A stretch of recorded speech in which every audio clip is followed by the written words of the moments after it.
Kalau kamu ingin bisa berenang, apa yang akan kamu lakukan? Bertanya cara berenang kepada guru renang atau melihat tutorialnya di YouTube? Ya, mungkin itu benar semua. Tapi pada akhirnya, apakah itu semua cukup?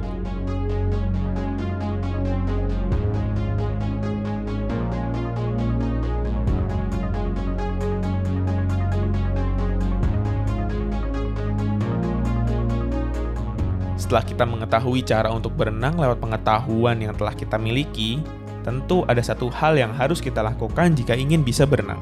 Apa itu? Tentu saja, kita harus turun ke air dan berenang.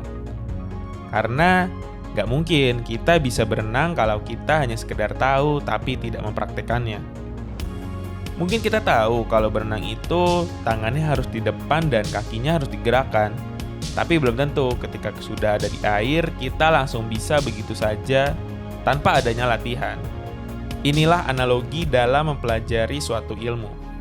Yang pertama, kita hanya sekedar tahu dan memiliki pengetahuan terhadap hal tersebut. Dan yang kedua, pengetahuan yang sudah kita miliki, kita bawa ke alam praktik dan dilatih terus-menerus hingga menjadi keterampilan atau skill.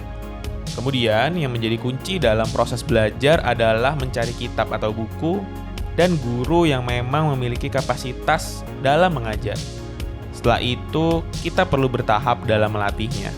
Dalam kasus ingin bisa berenang, mungkin awalnya kita hanya turun ke kolam kecil. Kemudian, secara bertahap, kita akan belajar tentang teknik renang tingkat lanjut, hingga akhirnya kita bisa turun ke kolam besar, atau bahkan di laut yang luas. Itulah kurang lebih proses seseorang dalam mempelajari suatu ilmu hingga menjadi suatu keterampilan. Jadi, ilmu apa yang sudah kamu miliki tapi belum menjadi keterampilan? Cerita di kolom komentar ya.